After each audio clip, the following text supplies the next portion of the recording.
The Phoenix Suns have, according to John Gambadoro, have had some exploratory talks with the San Antonio Spurs about a potential deal.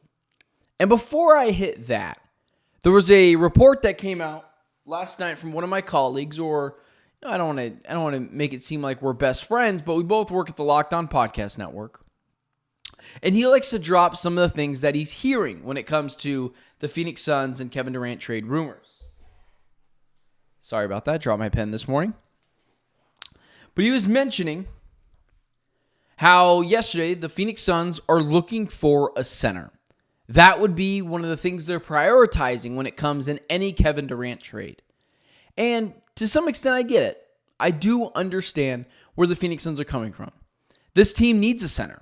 This team hasn't had a solid center since DeAndre Ayton. They haven't had an elite center since DeAndre Ayton the finals year. The next season, again, DeAndre Ayton revisionist history.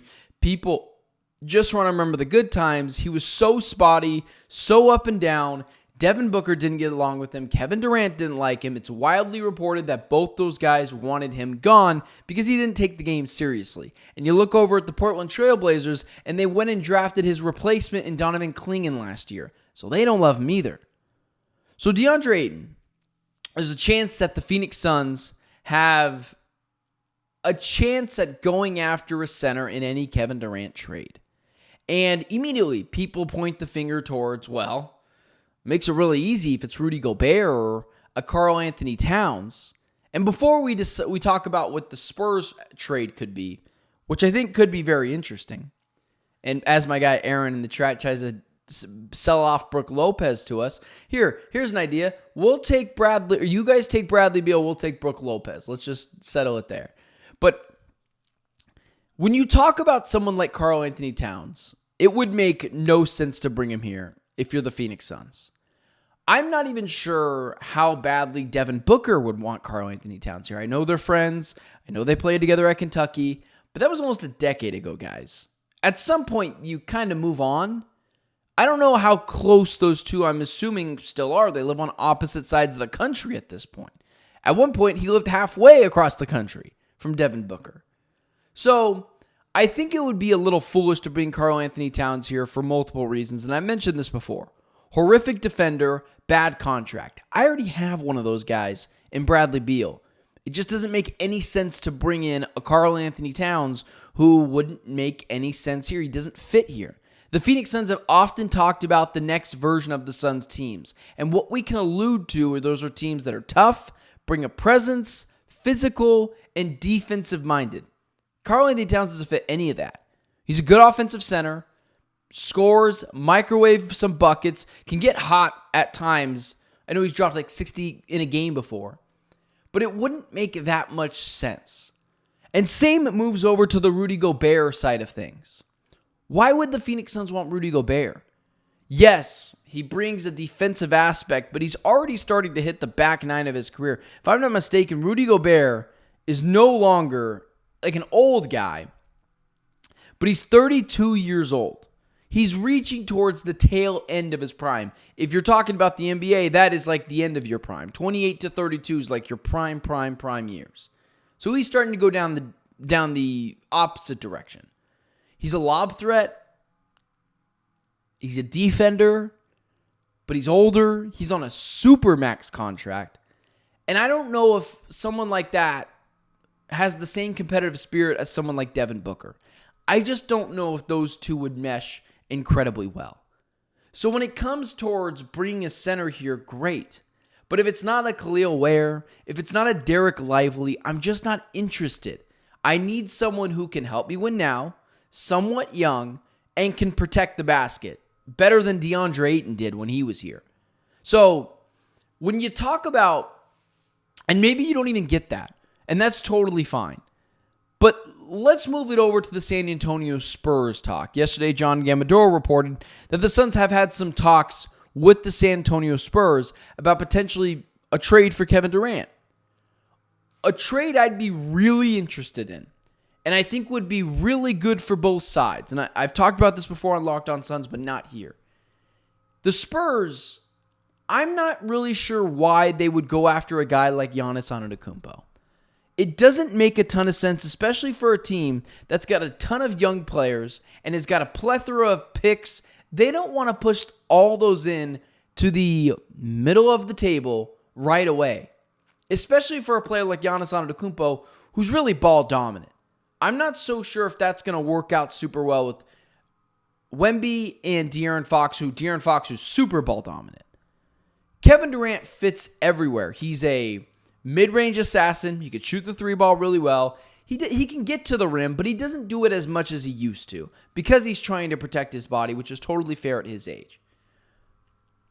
But if you can get the second of the 2 first-round picks from the San Antonio Spurs that they got from the Atlanta Hawks, if you can get that 12th overall pick or 14th overall pick, I'm not exactly sure which pick that would be. I'm pretty sure it's 14th, but I would have to check for you guys really quickly. But either way, that draft pick, and then as well get Jeremy Sohan and Devin Vassell. Yeah, it'd be the 14th overall pick. So if you're the Phoenix Suns, if you could get a trade, and I've ran this through the trade machine before, it works perfectly fine without cutting anyone. If you get the 14th overall pick, Jeremy Sohan, Devin Vassell, Harrison Barnes, that is all the salary you need. And if you're the San Antonio Spurs, you're not losing anyone that's going to gut your roster tremendously. And if you're the Suns, you get someone in Harrison Barnes that can shoot a three. You get Devin Vassell, a younger, athletic player who's got a ceiling to him but can help you win now. Jeremy Sohan, who just gets along with Devin Booker super well, but a defensive-minded guy. Bit of a high flyer. And the 14th overall pick to go get another young player, that satisfies my needs. It's not my favorite Kevin Durant trade. But instead of going and getting a Karl-Anthony Towns or a Rudy Gobert, I'd much rather have the 14th overall pick to use that pick for what I want to use it for. Maybe I go get a center. Maybe I don't. Maybe I go get a Maxime Reynaud. Maybe. Maybe I decide I don't want to do that. Maybe I go get a wing. Like, I don't like being hamstrung by getting a player like Karl-Anthony Towns, who's just a bigger Bradley Beal, obviously a better player, but he doesn't play any defense, and he's on a really bad contract. And same with Rudy Gobert. I don't really want to go down that route. A guy who's older, on a massive deal, maybe you could get Rudy Gobert, Rob Dillingham, and a first-round pick. Maybe that entices you to do that. And then same with the Karl-Anthony Towns trade. The only way I do that deal is if I get Tyler Kolek, Karl-Anthony Towns, and 3 first-round picks. Because then you're incentivizing me for taking on that bad deal with those picks.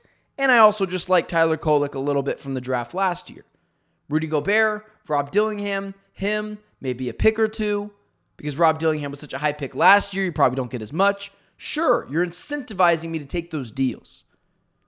But what if I don't have to do that? What if I go over to the San Antonio Spurs and I get Devin Vassell, a good two-way player that can help me win now, Jeremy Sohan, a little bit of a high flyer, a defensive presence, the 14th overall pick to do what I want to do with the pick. Maybe I go get a forward, maybe I go get a center, and it gives me a chance to draft my next star. And then as well as Harrison Barnes, a veteran presence that can shoot the three ball, again, helping you stay competitive now. It's one of my favorite offers. Sure, I like the Heat's deal with Khalil Ware potentially. I like Derek Lively from the Mavericks. But if I'm being honest, the Spurs deal checks a lot of boxes. And just getting a center to help me win now, especially Karl-Anthony Towns, he's been to 2 conference finals with 2 teams, but both teams after making those conference finals are looking to ship him out. I'm just not interested in that. And I don't think he fits super well with Devin Booker and Bradley Beal. They could score 200 points a night and still lose because defensively, it's just not going to work out for that team. But ultimately, you're talking about a deal. I really like the Spurs one. I'm not interested in bringing in a high-level center here to win the press conference, to appease Devin Booker, I guess, a little bit. but be one of the worst defensive teams or get a defensive center like Rudy Gobert and break down immediately as soon as I get him, especially with both those guys on massive deals. I like the aggressiveness, but let's be smart here. There's a way to get players to help you win now, and there's a way to get that as well as a pick. And the San Antonio Spurs do that.